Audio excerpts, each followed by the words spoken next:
열왕기상 1장 1절부터 10절까지 이 열왕기상을 계속해서 이제 묵상을 하게 될 텐데요. 아마 이 열왕기상이 9월, 10월 계속 될 거예요. 열왕기상 다 끝날 때까지. 그리고 이제 이어서 열왕기하로 가지는 않겠죠. 지금 제가 확인을 안 했는데 그 열왕기상에 대해서 잠깐 소개를 좀 해야 할 것 같습니다. 열왕기상은 그 역사책이죠. 그리고 역사라고 하는 것은 그것을 기록한 사람의 관점이 들어가 있어요.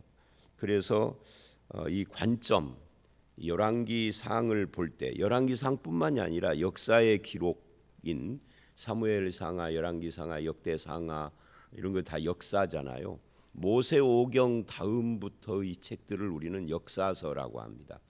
그래서 여호수아부터 에스라, 느헤미야, 에스더서까지가 역사책이에요. 그 다음에 이제 시가서, 욥기서부터 아가가 나오고 그리고 이제 선지서가 나오잖아요. 구약이 그렇게 되어 있는데 이 역사는 관점을 가지고 쓴 것인데 그 관점이 뭐냐? 열왕기서의 관점은 이런 거예요. 하나님이 역사의 주인공이시다. 역사를 운행하시는, 통치하시는 분이 하나님이다. 역사는 인간이 만들어가는 것 같지만 겉으로 보기에는 하나님의 작품이다. 이게 이제 열왕기가 말하려고 하는 거예요. 그래서 열왕기에서 하나님은 자기의 성품과 사역을 드러내시죠. 자기 백성을 구원하기 위해서 다양한 방법으로 만나시고 그리고 불순종하는 자들을 심판하시고 그 다음에 두 번째 열왕기는 언약의 책입니다. 열왕기를 관통하는 언약은 두 가지예요. 하나는 모세 언약이고 또 하나는 다윗 언약입니다. 이 모세 언약은 출애굽기 19장 5, 6절을 근거로 하죠.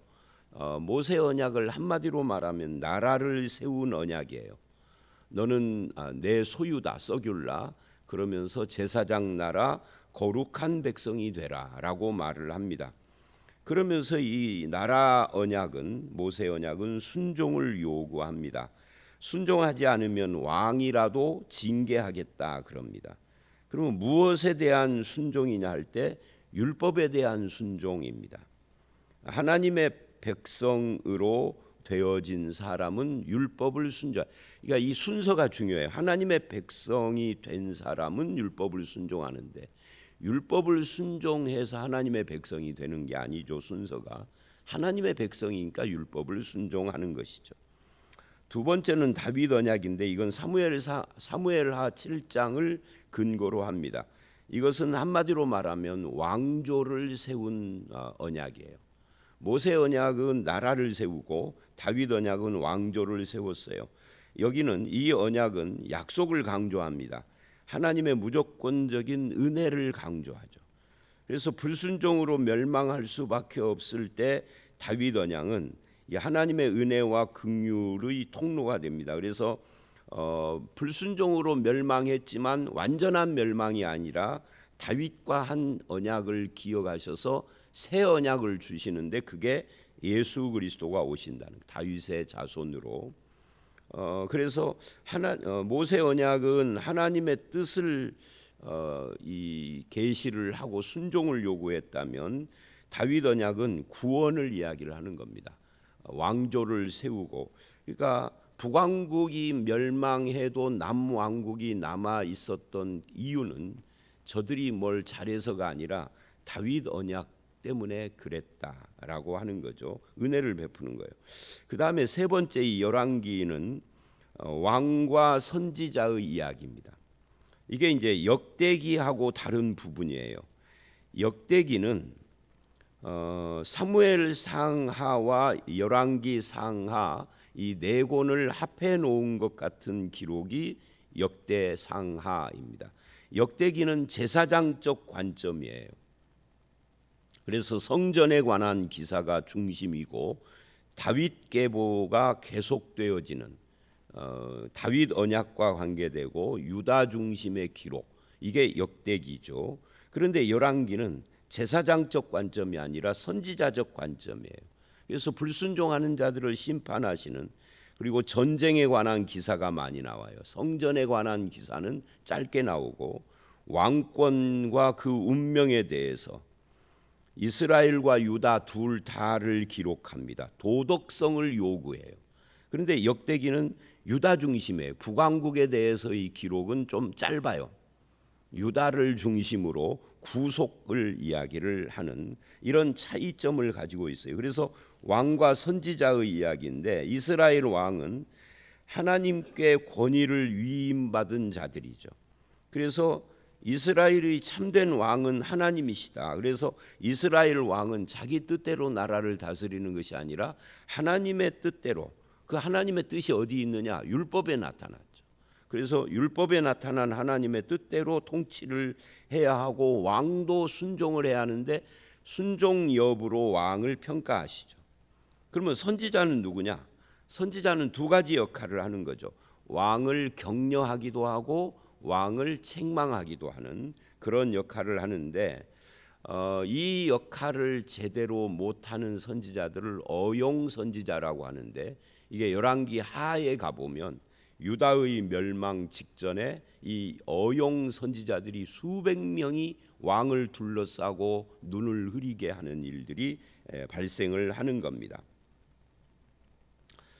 그래서 이 선지자들의 사역의 근거가 뭐냐라고 할 때, 왕은 율법에 순종해야 되는데 선지자의 사역의 근거도 언약의 말씀이죠. 그러니까 왕이든 선지자는 근거가 말씀이다 하는 것을 이야기하고 있는 겁니다. 선한 왕과 악한 왕이 나누어지는데, 역사를 보면 악한 왕들이 더 많아요, 숫자가. 특히 북왕국, 남왕국으로 나누어진 뒤에는 북왕국에는 선한 왕이 한 명도 안 생겨요. 200년 동안. 남왕국은 선한 왕, 악한 왕이 섞이는데 이제 그런 기록이 나오고, 그래서 열왕기 상하에는 왕들의 기록 중에 굉장히 긴 분량이 엘리야와 엘리사 선지자의 기록이 중간에 들어갑니다. 역대기하고는 좀 달라요. 역대기에는 그런 기록이 없는데 열왕기에는 그런 기록이 있어요. 이 열왕기는 네 번째 어떤 책이냐면 회개의 메시지죠. 하나님은 악한 자라도 돌이키면 언제든지 긍휼을 베푸신다 하는 것이 주 메시지고, 그게 엘리야 선지자가 외친 거예요. 이 기록의 목적은 저자는 누구인지 몰라요. 이 저자는 유대인들의 이 전승에 의하면 에레미야다라고 말을 하는데, 사실은 저자가 누군지 모릅니다. 에레미야라고 하는 이유는 이 열왕기의 기록에는 에레미야 52장과 열왕기하 24, 5장이 거의 비슷한 내용이 나오기 때문에 그러는데, 정확하게 기록자가 누구냐 하는 것은 알 수가 없고요. 기록 연대는 바벨론 포로 생활을 하던 그 여호야긴 왕의 석방 기록이 열왕기하 25장에 나오는 걸 보면 포로로 잡혀간 이스라엘 사람들 중에 누군가가 그때 기록을 한 것이다. 근데 포로에서 해방되는 내용이 없는 걸 보면 포로 귀환 이전에 기록을 한 것일 것이다, 이렇게 이야기를 합니다. 그래서 기록의 목적이 뭐냐면, 이스라엘 포로된 사람들의 가장 큰 문제가 성전이 있는 예루살렘과 다윗 언약을 갖고 있는 유다 왕국이 멸망했다라는 사실 때문에 오는 낙심입니다. 그래서 열왕기 상하는 그 이유를 밝히는 거예요. 하나님 여호와 하나님이 안 계신 것이 아니라 여호와 하나님에 대한 신앙이 타락돼서 불순종해서 이런 일들이 일어났다 하면서 신앙을 더욱 고취시키기 위해서 기록한 것이 이 열왕기 상하다, 이렇게 결론을 내릴 수 있습니다. 자, 이런 전체적인 내용과 흐름 속에서 이제 오늘 본문을 보시면 열왕기상 1장부터 11장은 통일 국가 시대라고 합니다. 사무엘하의 다윗 시대로부터 솔로몬 통치까지가 통일 국가예요. 통일 국가는 사울, 다윗, 솔로몬 이 셋이 그 왕으로 있을 때 이야기죠. 그리고 이제 12장에서 솔로몬의 아들 르호보암 때 여로보암이 북왕국 10지파를 데리고 나아가서 북왕국을 설립을 합니다. 그래서 분열 왕국이 되죠. 열왕기상 12장부터 열왕기하 17장까지가 분열 왕국 시대. 그리고 열왕기상 18장부터 왜냐하면 17장에 아수르에게 북왕국이 멸망하죠. 그래서 18장부터 열왕기하 25장까지는 잔존 왕국 시대라 이렇게 불러요. 그래서 열왕기상 다시 본문을 보면 1장부터 11장은 솔로몬이 통치하던 통일 왕국 시대입니다. 그 중에 1장과 2장은 솔로몬의 등극, 왕으로 등극하는 과정을 그리고 있다라고 그렇게 주제를 말할 수 있습니다. 이 부분이 사실은 우리가 읽을 때 왜 이렇게 이걸 길게 기록을 했을까 싶을 정도로 굉장히 길어요. 1, 2장이 이제 그거를 이제 오늘부터 며칠 동안 보게 될 것입니다. 먼저 1절로 4절 그리고 5절로 27절 이렇게 1장은 앞부분을 둘로 나눌 수 있어요. 28절 이후는 또 다른 문단이 되는데 이제 매일 성경은 10절까지 끊었습니다. 먼저 1절로 4절을 보면 새로운 시대가 열렸다 하는 것을 보여주고 있죠. 여기 보니까 다윗 왕이 나이가 많아 늙으니 이불을 덮어도 따뜻하지 아니한지라 하고 다윗이 이제 늙었어요. 그러니까 다윗이 늙어서 죽을 날을 받아놓고 있으니까 다윗 다음의 왕이 누구냐 하는 것이 이제 첨예의 관심사가 되겠죠. 그래서 늙은 다윗이 연로해서 쇠약해졌다 하는 것을 말을 합니다. 여러분, 이 이스라엘에서 가장 위대한 왕을 꼽아라 하면은 다윗이죠. 솔로몬이 아닙니다. 솔로몬은 타락했지만 다윗은 그렇지 않죠. 근데 그런 위대한 왕의 시대에도 이제 다윗이 늙고 이제 끝나가고 있습니다. 연극의 막이 내리듯이 늙은 다윗. 그래서 늙은 다윗을 돕는 시종들이 젊은 처녀를 구해드리자라고 해요. 남의 사정을 알고 돕는 것은 좋은 일이기는 하지만 문제는 어떻게 돕느냐 하는 문제겠죠. 근데 이들의 방법이 선한 것은 아니에요. 그래서 4절을 보면 이렇게 이 문단의 결론을 내립니다. 그러나 이 처녀가 심히 아름다웠지만 왕이 잠자리를 하지는 않았다. 동침하지 않았다. 이 부분이 굉장히 의미가 있죠. 이 방법이 다윗에게 별로 탐탁하지 않았다라는 건데 뭐가 의미가 있느냐 하면은 이런 거예요. 여러분이 다윗의 이런 모습, 4절의 모습을 보면 누가 생각이 나느냐면 사무엘상에 나오는 엘리 제사장이 생각이 납니다. 엘리 제사장은 나이가 많아가지고 어떤 특징을 보였죠? 총기가 흐리고 눈이 잘 안 보이고 눈이 잘 안 보인다라는 것은 분별력, 판단력이 떨어졌다는 거예요. 이삭도 그랬잖아요. 늙어가지고 눈이 안 보이고 그러니까 판단력이 떨어져요. 그런데 다윗은 심히 나이가 많아졌지만 분별력이 흔들리지 않았다. 총기가 있었다. 신앙의 분별이 있었다 하는 것을 이 말씀을 통하여서 알 수가 있습니다.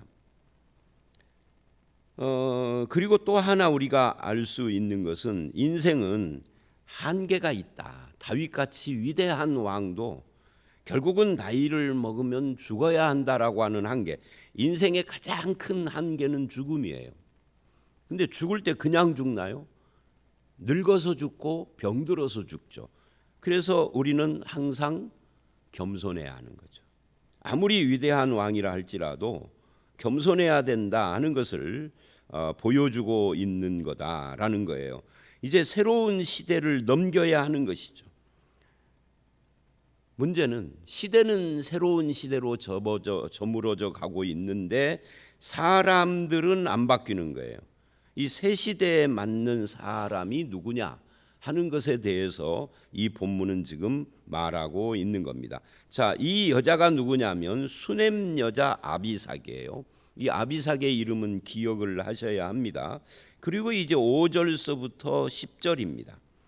이 새 시대를 이루어갈 사람들은 누구냐 하는 것이 이제 이 5절서부터 27절 또는 2장 전체, 1장 2장 전체의 주제라고 할 수가 있는데, 거기에 갑자기 전혀 생소한 인물인 학기세 아들 아도니아가 등장을 합니다.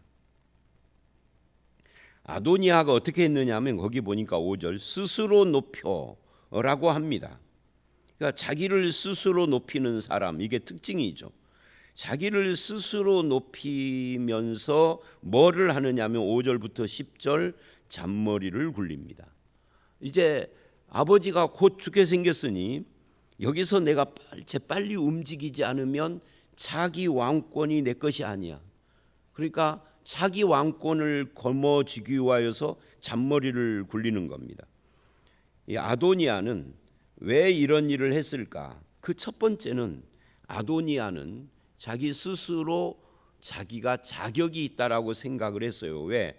다윗의 생존한 아들들 중에 장남이에요. 왜냐하면 원래 장남은 암논인데 다말을 범했다가 압살롬에게 죽었죠. 그리고 이 압살롬은 반역을 했다가 또 요압에게 죽었죠. 사무엘 하 이야기입니다.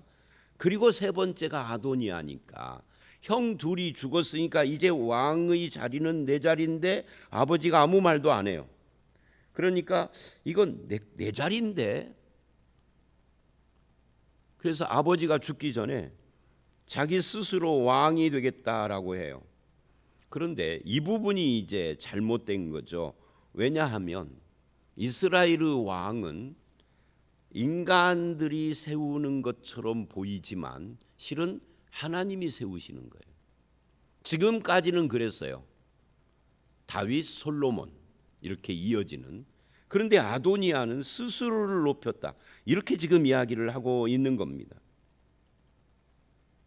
더군다나 6절을 보면 그는 압살롬 다음에 태어난 자요. 이건 이제 금방 제가 설명했고요. 용모가 심히 준수한 자라. 이 다윗의 가정의 특징인 것 같아요. 다윗이 잘생긴 남자라. 잘생긴 남자가 예쁜 여자를 아내로 봤을 테니까 그 자식들이 다 잘생깁니다. 암놈도 특히 압살롬이 왜 죽었죠? 그 잘생긴 머리카락이 상수리 나무에 걸려가지고 죽었잖아요. 근데 이 셋째인 아도니아도 용모가 준수한 자라. 그러니까 순서도 자기고 용모도 준수하니까 이 교만해진 거예요. 교만해져서 뭐를 했어요? 잔머리를 굴렸다 하는 이야기입니다. 그리고 또 한 가지, 세 번째, 이 아도니아가 아도니아뿐만 아니라 암논, 압살롬 다 잘못된 다윗은요 다 잘했는데 두 가지를 잘못했죠. 하나는 밧세바를 범한 것이고, 그리고 또 하나는 자식 농사를 잘못 지었어요. 자식들이 한결같이 잘못된 길을 가요. 다들 잘생겼는데 다 잘못된 길을 가요. 왜 그랬느냐 하면 여기 보니까 그의 아버지가 내가 어찌하여 그리하였느냐라고 하는 말로 한 번도 그를 섭섭하게 한 적이 없다. 한 번도 야단을 안 치고 요즘식으로 말하면 자식 기살리기 교육만 했다 그 말이에요. 그러니 학교 가서 선생님을 두드려 패죠. 그잖아요. 내 자식 잘못하면 훈계를 해서 바른 사람 만들어 주세요. 이게 과거의 부모들이었다면 우리 세대까지는 그랬어요. 그래서 우리 자식들 학교 다닐 때는 우리 자식들이 학교 다닐 때 선생님에게 대해서 대항하고 이런 일은 듣도 보도 못했어요. 그런 애들이 간혹 있다면 그건 거의 양아치 깡패 수준이죠. 근데 요즘은 거의 반에 20명 중에 17, 8명은 다 학부모들이 자기 자식 건들면 학생 우리 자식 잘 되라고 훈계했다 이렇게 하는 것이 아니라 내 자식을 왜 하면서 교무실에 찾아와서 행패를 부려. 이게 되게 잘못된 거잖아요. 그러니까 다윗이 그랬다는 거예요. 훈계를 하지 못했다. 훈계의 시기, 타이밍. 여러분 열 몇 살만 먹어도 훈계를 할 타이밍이 지난 거예요. 훈계는요 어렸을 때, 아기 때부터 해야 하는 거예요. 뭐가 잘못된 것인지 확실하게 야단도 치고 혼내주기도 하고 필요하면 때리기도 해야 하는 건데 그거를 일절 안 하는 거예요. 그러다가 이 자식이 잘못돼서 사춘기에 들어와가지고 이상한 짓을 하면 그때 때려. 그건 이제 더 잘못되는 것이죠. 그래서 사춘기 이후에는 때리면 안 되고요. 잔소리해도 안 돼. 때리거나 야단치거나 훈계하거나 잔소리는 사춘기 이전까지예요. 근데 부모들이 거꾸로 하는 거예요. 이거를. 그러니까 자식들이 다 망가지는 거죠. 그러니까 훈계의 시기도 놓쳤고 너무 지나친 사랑으로 그를 섭섭하게 한 번도 하지 않은 이 세 가지가 아도니아를 잘못된 길로 가게 했다. 이 중에서 가장 큰 것은 스스로를 높여인 거죠. 교만했다 하는 거예요. 하나님의 사람은 교만이 아니라 하나님 앞에서 겸손해야 합니다. 잔머리를 굴리는 것이 아니라 진솔하고 사람이 아닌 하나님이 세우시고 하나님이 인도하시는 길을 따라가는 것이 진정으로 하나님의 사람의 모습인데 아도니아는 그 길을 가지 않습니다. 그러니까 이런 부분에 있어서 우리는 우리의 자식들을 한번 다시 살펴봐야 하고 그 전에 나 자신을 살펴봐야 합니다. 나는 겸손한 자인가, 진실한 자인가, 하나님의 뜻과 인도를 받들어 섬기고 따라가는 자인가. 그래서 아도니아는 그렇게 6절에 장점이 많은 사람이었지만 타락을 하게 되고 7절 이후를 보면 많은 사람들이 추종을 해요. 이 많은 사람들이 추종을 하는데 요압과 제사장 아비아달과 이들이 모의를 하고 그를 따르고 도우나 그러나 따르지 않는 사람들도 있었다. 8절. 그리고 아도니아는 이제 9절에 보니까 자기의 모든 동생과 왕에 신화된 유다 모든 사람을 다 청하여서 이제 자기가 왕이 이제 내일 말씀에 보면 아도니아가 왕이다 하고 선포를 하려고 하는 거예요. 이 신하들은 정치적으로 기로에 섰죠. 어느 쪽에 줄을 서야만 나에게 이해 득실에 맞아 떨어지는가 하는 것에 대해서 엄청난 고민을 다들 했을 것이다라고 생각을 합니다. 여기서 이제 사람됨이 드러나는 거죠.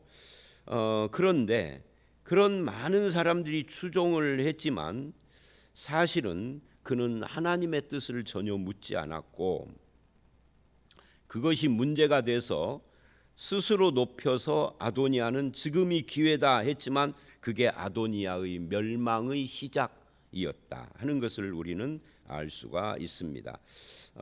성경은 아도니아의 이런 생각과 태도가 그의 삶을 어떻게 망쳐 놓았는가 이걸 보여주는 것이 1, 2장의 기록에서 잘 드러나요. 오늘 말씀이 여기까지인데 거기 10절에 이렇게 결론을 내려요. 선지자 나단과 브나야와 용사들과 자기 동생 솔로몬은 청하지 않았다. 그러니까 동생들도 다 그를 따를 수밖에 없는데 솔로몬은 청하지 않았다. 이거는 그가 보기에 솔로몬이 자기 경쟁자인 거죠. 솔로몬이 막내 비슷한데 그렇게 느끼고 있으니까 위기를 느끼고 아마 이렇게 한 것 같아요. 그리고 선지자 나단도 이 선지자 나단은 아마도 하나님의 뜻을 제대로 가르치는 그런 선지자이기 때문에 자기에게 유익한 이야기는 안 할 것이라 생각하니까 뺀 거예요. 뭐 제사장들도 함께 하고 다 그러는데도 불구하고 그리고 8절에 보니까 제사장 사독도 뺐어요. 같이 하지 않습니다. 그래서 이제 이 제사장 사독이나 나단이나 이런 사람들은 다윗이 죽은 뒤에도 솔로몬과 함께 하죠. 자, 그래서 이제 여기까지 말씀입니다만은 오늘 말씀에서 열왕기 사항을 소개하는 내용을 빼놓고 보면 크게 두 가지입니다. 나이가 많아도 분별력과 총기가 흐리지 않은 다윗과 스스로 장점이 많고 용모가 준수한 아도니아가 스스로를 높여서 잔머리를 굴리는 이 둘이 대비가 됩니다. 이렇게 놓고 보면은 나이가 많으냐 젊으냐의 문제는 아니다 하는 것을 알 수가 있습니다. 저와 여러분은 어떤 삶의 길을 걸어가야 할 것인가? 특히 다윗에게 약점인 자식을 잘못 키우는, 훈계를 못하고 훈계의 시기를 놓치고 지나친 사랑 때문에 자식들이 한결같이 잘못된 길을 가는 것은 우리가 본받으면 안 될 것 같고, 우리는 교만이 아닌 하나님 앞에 겸손한 사람, 잔머리가 아닌 진솔한 사람, 사람을 의지하는 자가 아니라 하나님의 인도를 받는 그런 삶을 살아가는 저와 여러분들이 다 되시기를 주의 이름으로 축원합니다. 함께 기도하겠습니다. 하나님 아버지, 다윗은 나이가 많아서 신하들이 젊은 처녀를 구해 주었지만 잠자리를 하지 않음으로써 늙었으나 분별력이 흐리지 않은 그런 것을 봤습니다.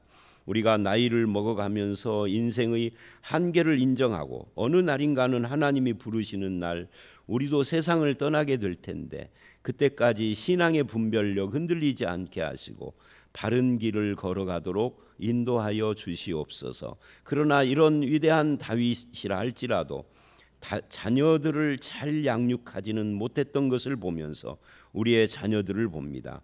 우리 자녀들이 하나님의 사람으로 하나님 앞에 겸손하며 진솔하며 하나님의 뜻과 인도를 받는 삶을 살게 하시되 우리도 그런 길을 걸어가도록 역사하여 주시옵소서. 아버지 하나님, 사람의 눈치를 보고 힘 있는 자의 눈치를 따라서 흔들리는 이해득실을 따지는 어리석은 자들이 아니라 오직 이것이 하나님의 뜻인지를 생각하는 것을 우리가 앞세우고 늘 그 뜻을 따라서 목자 되신 하나님과 함께하는 우리의 남은 생애가 되도록 인도하여 주실 줄 믿사옵고 예수님 이름으로 기도드렸사옵나이다. 아멘.